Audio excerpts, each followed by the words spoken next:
Assalamualaikum warahmatullahi wabarakatuh. Saya perkenalkan, nama saya Muhammad Ibn Saritama. Saya Rabiullah Muhammad Rizka. Saya Gina Melani Alawi. Saya Regi Ramadan. Saya Septian Nugraha. Assalamualaikum warahmatullahi wabarakatuh. Nama saya Yogi Wahyudin Sukasman. Kami dari A1 PGSD 2020 IPB Siliwangi. Di video kali ini kami akan mewawancarai seorang narasumber yang mana beliau merupakan salah satu guru di SDN Muda Pamungkas. Adapun masalah yang kami akan wawancarai hari ini yaitu tentang pembelajaran pada masa sebelum pandemi dan saat pandemi. Baiklah, sekarang kita sudah bersama dengan narasumber kita. Assalamualaikum Bapak. Waalaikumsalam. Sebelumnya perkenalkan, saya Gina Melani dan ini teman-teman saya. Kami mahasiswa dari IPB Siliwangi. Tujuan kami datang ke sini, kami ingin berbincang-bincang dengan Bapak terkait dengan pembelajaran pada masa sebelum pandemi dan saat pandemi. Sebelumnya, apakah Bapak berkenan untuk kami wawancarai? Manusia. Terima kasih Pak. Sebelumnya boleh saya tahu dengan Bapak siapa saya berbicara? Nama saya Hajat Akhriawan. Di Bandung, 12 Mei 1997. Mulai kerja di bidang SD bidang Kaulipan pada tahun 2005. Baik, Pak Hajat, mungkin kita langsung saja ke pertanyaannya. Di sini ada beberapa pertanyaan yang ingin kita tanyakan kepada Bapak. Mungkin untuk pertanyaan pertama akan disampaikan oleh teman saya, Randy. Maka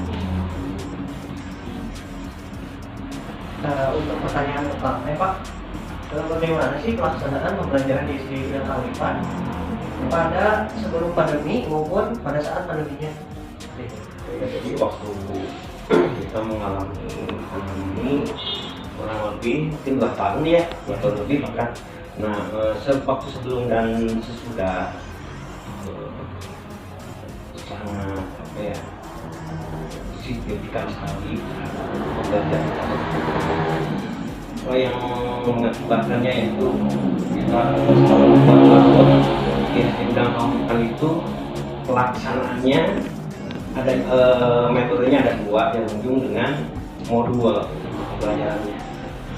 Anak-anak dikasih modul tiap hari di sini mulai pukul 8 tugas dikasihkan ke anak sampai jam 12.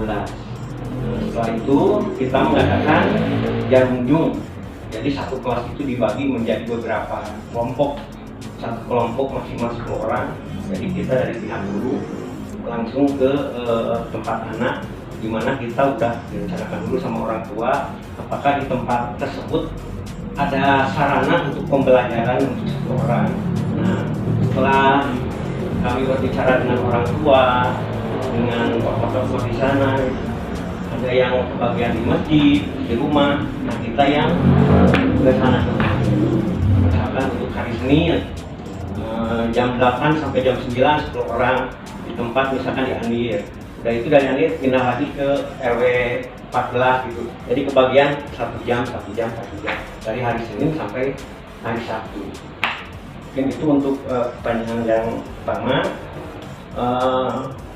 Kami mencoba untuk jarum ujung dengan modul, tetapi memang hasilnya kurang memuaskan.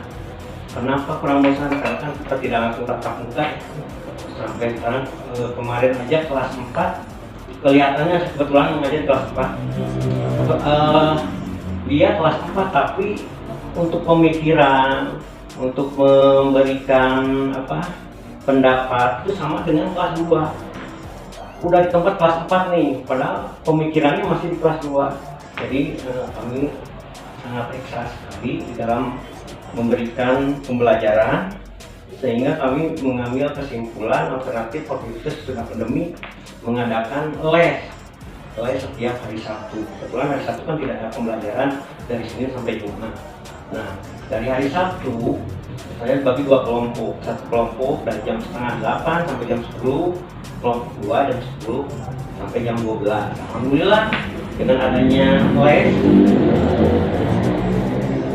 tanggapan dari orang tua dan hasil buat siswa juga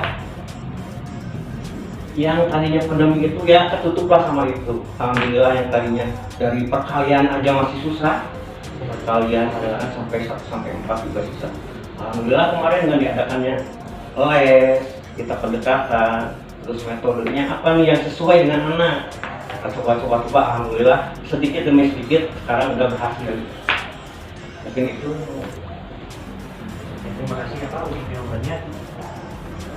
Mungkin untuk pertanyaan selanjutnya, yang kedua, ada kalau dari Bapak sendiri nih, biasanya metode yang tadi untuk melakukan pendekatan tadi pada sebelum maupun pada saat pandemi, misalkan medianya media apa?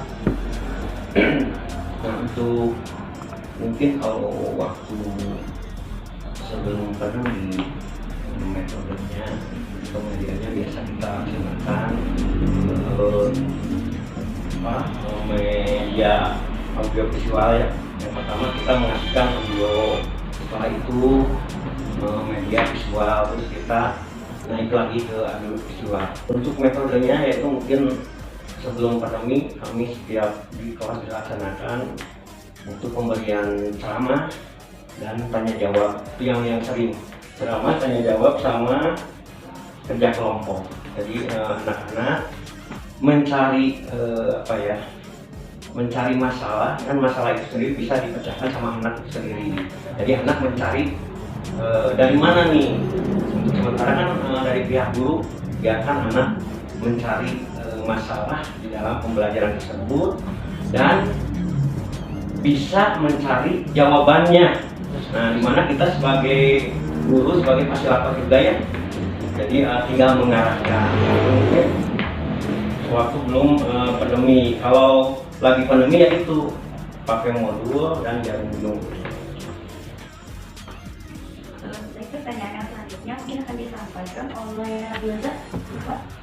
Pak, apakah sekolah pernah mengadakan workshop untuk guru dalam mempersiapkan pembelajaran online? Memang waktu itu sebelum kita melakukan pembelajaran online ya, kita berdiskusi dahulu di mana metode yang terbaik gitu ya. Kita berkumpul semua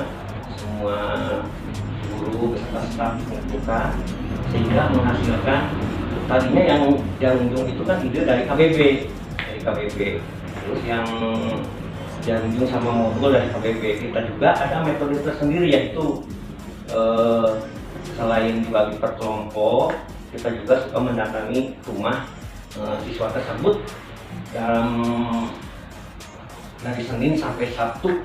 Nanti kan di situ kan kelihatannya dari pembelajaran itu anak mana nih yang paling ketinggalan, apakah anak tersebut melakukan atau melaksanakan pembelajaran, kan kita nggak tahu ya.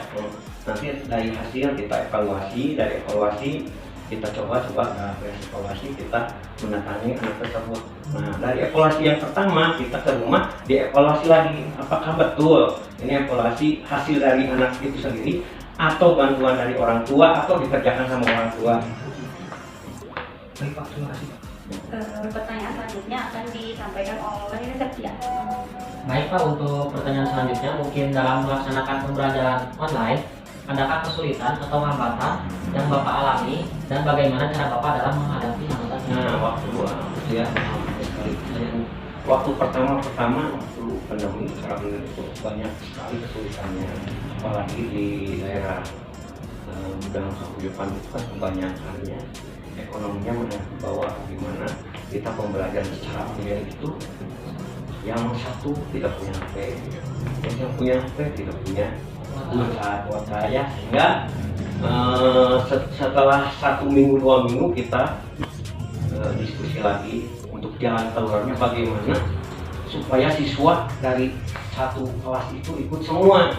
Soalnya dari orang tua juga banyak yang mengeluh masalah itu. Kami diskusi lagi sama sekolah-sekolah, sama guru-guru, sehingga kami mengambil kesimpulan karena kita dapat bantuan BOS dari pemerintah 1 tahun mungkin hampir 400 juta, sehingga si siswa tersebut yang tidak mempunyai kuota bisa kita kasih dari sekolah, sehingga minggu ketiga dan selanjutnya tidak ada masalah dari anak alasan nggak ada HP, nggak ada pulsa gitu. Jadi itu bisa terpecahkan lah, bisa didiskusikan.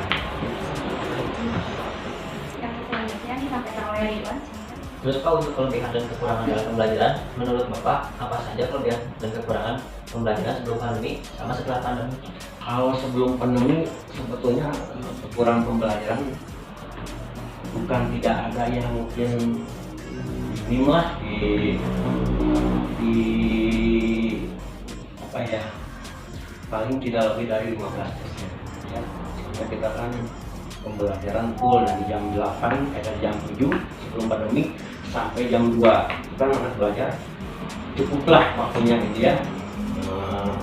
Tetapi pas waktu pandemi, nah itu kan pembelajaran kita kurangi dari jam 8 sampai jam 12. Nah, sehingga kelemahannya itu yaitu waktu di pandemi. Pertama, materi tidak tercapai, walaupun kita kan tidak bisa mengasih tugas sebanyak mungkin. Kadang-kadang dari orang tua juga, ini mah bukan anak yang belajar, orang tua juga ikut belajar gitu ya kebanyakan. Tapi kita juga sih tidak ngambil kesimpulan, tidak masalah orang tuanya juga ikut membantu anak-anak. Yang penting anak-anak didampingi dan bisa ya. Ada lagi kan, ini dikasih tugas dikerjakan full sama orang tuanya, sementara anaknya kemana gitu ya, masih tidur atau main gitu. Kalau misalkan orang tuanya membimbing anak tersebut, memberikan ada soal yang sulit atau materi yang sulit, dibantu sama orang tuanya, anak-anak juga terus bisa. Kadang-kadang juga dari orang tua langsung kita respect ke gurunya, langsung nge-WA menanyakan materi yang ini. Itu banyak sekali yang menanyakan, kami juga direspon, dikasih keterangan kepada orang tua, dan saya juga mohon kepada orang tua nanti sampaikan lagi ke anaknya. Untuk pertanyaan yang terakhir, dampak apa yang dirasakan oleh siswa, guru maupun sekolah dari pembelajaran sebelum dan saat pandemi? Kalau dampak dari materi, dari IQ mungkin ya, dari anak-anak itu dampak. Tapi ada lagi yang lebih dampak sekali, yaitu masalah sikap. Setelah pandemi kurang lebih 2 tahun itu atau lebih, pas begitu masuk, sikap anak-anak tuh berubahnya jauh signifikan ya. Pertama dari sikap terhadap guru, terhadap teman, terus juga pembicaraannya yang ya sampai gitu lah, bicaranya sampai ada kata-kata yang jelek-jelek terhadap binatang keluar juga. Itu sampai sekarang masih terasa itu yang sangat sulit kami kasih terus. Kami juga rembukan guru gimana sehingga kami kesimpulan di dalam mengajar itu jangan hanya materi-materi aja, jangan materi pengen tercapai tapi sikap anak terbengkalai gitu. Jadi kita usahakan selain materi kita sisipin sikap dari sopan santun, dari pembicaraan gitu. Udah sama. Mungkin cukup sekian yang kami tanyakan. Kami ucapkan terima kasih banyak kepada Bapak karena sudah meluangkan waktunya untuk kami wawancara, dan kami mohon maaf apabila masih ada kekurangan baik dari bahasa maupun dari penyampaiannya. Mungkin cukup sekian wawancara kita hari ini. Semoga apa yang tadi sudah disampaikan oleh Bapak bisa bermanfaat bagi kita semua. Semoga kita masih bisa bertemu di kesempatan yang lain. Sekali lagi saya ucapkan terima kasih. Assalamualaikum warahmatullahi wabarakatuh. Assalamualaikum warahmatullahi wabarakatuh.